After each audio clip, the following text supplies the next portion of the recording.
हमारे यहाँ ना पुआ पूड़ी रसपुआ होली में तो ज़रूर से ही बनते हैं। तो मैंने ना रसपुए में थोड़ी सी डिफरेंस की थी।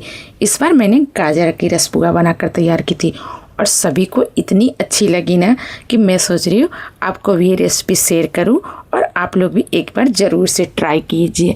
ऐसे तो रसपुआ आपने होली में ज़रूर से बनाए होंगे, लेकिन गाजर वाले आपने नहीं ट्राई किए होंगे। चलिए इस वीडियो को शेयर करते हैं आप लोग के लिए। तो इसे बनाने के लिए ना मैंने 2 गाजर को ले ली थी और उसके हल्के छिलके निकाल ली थी और निकालने के बाद ना उसे मैं कट कर ली थी और कट करने के बाद एक बर्तन में पानी को गर्म करने के लिए रख दी थी और पानी गर्म होने के बाद ना स्टैंड रख के छन्नी पर मैंने गाजर को रखकर उसे बॉईल होने के लिए 10-15 मिनट के लिए छोड़ दी। बिल्कुल 15 से 20 मिनट के बाद जब देखे ना गाजर तो बिल्कुल सॉफ्ट और उसके कलर भी एकदम बिल्कुल रेड थे।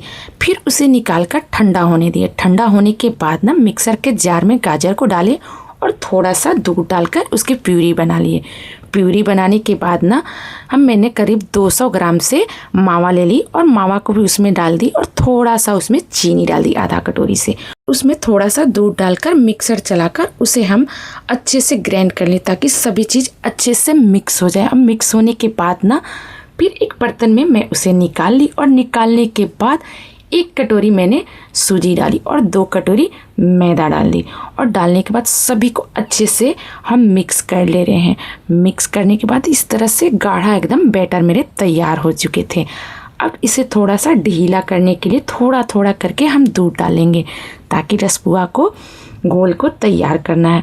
तो उसी तरह के बैटर के तैयार करने के लिए जितना इसमें दूध की ज़रूरत है तो थोड़ा थोड़ा करके हम दूध डालेंगे और अच्छे से इसे हम फेंटेंगे। जितना अच्छे से हम इसे फेंटेंगे ना तितनी ही अच्छी पुआ एकदम फूली फूली और अच्छी एकदम गोल गोल पुआ बनकर तैयार होंगे। तो चलिए थोड़ा थोड़ा दूध डालते हैं और इसे हम मिक्स कर लेते हैं। आपको अगर दूध ज़्यादा नहीं डालना है तो आप थोड़ा बहुत पानी भी डाल सकते हैं। अब इसे ना हम अच्छे से घोलने के बाद और थोड़ा सा दूध डाल लेते हैं और डालकर अच्छे से मिक्स कर लेंगे और मिक्स करके ना इसे हम आधे घंटे के लिए ढककर छोड़ देंगे। जब भी पुआ बनाइएगा ना तो आधे घंटे या 40 मिनट के लिए रेस्ट के लिए छोड़ दीजिएगा। इससे पुआ बहुत अच्छे बनते हैं। तुरंत बनाइएगा ना तो वो कढ़ाई में अच्छे से फैलने लगते। इसे सेट होने के लिए करीब छोड़ ही दीजिएगा। तब तक हम लोग चाशनी बना लेते हैं। चाशनी बनाने के लिए ना मैं एक बर्तन में पानी ले ली और उसमें चीनी डाल दी और गैस पे इसे चाशनी होने के लिए रख दी। और चाशनी तो सभी को बनाने आते हैं, लेकिन बना लेंगे उस तरह से जब तक इसमें तार नहीं आने देंगे। बस चिपचिपा हो गया तो चाशनी बनकर तैयार हो जाएगा। और मैंने गैस को बंद कर दिया और बंद करने के बाद 1 चम्मच ली इलायची पाउडर उसमें डालकर मिक्स कर दी और उसे साइड में रख दी। और उसके बाद अब पुआ के जो घोल है ना उसे हम लोग देख लेते हैं। अब ये ना सूजी फूलकर और गाढ़ी हो चुकी थी तो इसमें ना मैं और थोड़ा सा दूध डालकर अच्छे से मिक्स कर लेते हैं। और मिक्स करने के बाद ना फिर देखेंगे मेरे घोल तैयार है कि नहीं है। तो कलछुल से ऊपर उठाएंगे और इस तरह से गिराएंगे। जब एक जगह गिर रहे हैं ना, फैल नहीं रहे हैं, तो ये मेरे पुआ के घोल तैयार हो चुके हैं। पुआ तलने के लिए ऑयल को गर्म कर लेते हैं और फिर हम फ्राई करने के लिए डालते हैं। लेकिन इसे जब भी हम फ्राई करेंगे ना तो पैन में या पूरी एकदम सपाट वाले बर्तन में ही करेंगे ताकि हम जब भी पुआ डालें ना तो नीचे जाके इस तरह से बिल्कुल आसानी से बैठे। और गैस को ना बिल्कुल लो रखेंगे और इसी तरह से डालेंगे। और जैसे जैसे ये पुआ फ्राई होंगे ना बिल्कुल अपने आप ऊपर एकदम तेल में तैरने लगेंगे। देखिए अपने आप आ रहे हैं ना। इसी तरह से एक एक करके डालेंगे। एक ऊपर आएंगे तो नीचे मैं दूसरे डालती जाऊंगी ताकि वो धीरे धीरे ऊपर आने लगे। और इसी तरह से सारे पुआ को मैं फ्राई करूंगी। और गैस को अब थोड़ा सा मैं मीडियम कर दूंगी, ज़्यादा नहीं, बस हल्का सा करेंगे।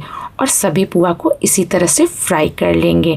और फ्राई करते समय ना बिल्कुल लो पे ही फ्राई करेंगे। डालने के बाद भी ना गैस को बिल्कुल लो ही रखेंगे। इसे थोड़ा क्रंची होने तक, मतलब क्रिस्पी होने तक फ्राई कर लेंगे। अंदर से सॉफ्ट और ऊपर से बिल्कुल क्रंची बन के तैयार होंगे। और जब गर्म गर्म खाओगे ना रसपुए तो क्रंची और सॉफ्ट इतनी अच्छी लगती है ना। तो एक एक करके इसी तरह से डालेंगे और इसी तरह से हम निकाल लेंगे। तो चलिए अब इसी तरह से फ्राई करके निकाल लेते हैं। आप लोग रसपुआ कैसे बनाते हैं? आप लोगों ने गाजर वाले ट्राई किए या बस ऐसे ही ट्राई किए? अब ये मेरे लाल और बिल्कुल क्रंची बनकर तैयार हो चुके हैं।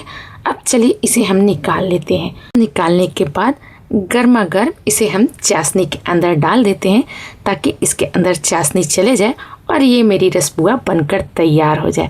लेकिन अच्छे से इसे दबाकर इसके अंदर के ऑयल को हम निकाल लेते हैं ताकि एक्स्ट्रा जो ऑयल खींचा हो तो वो निकल जाए।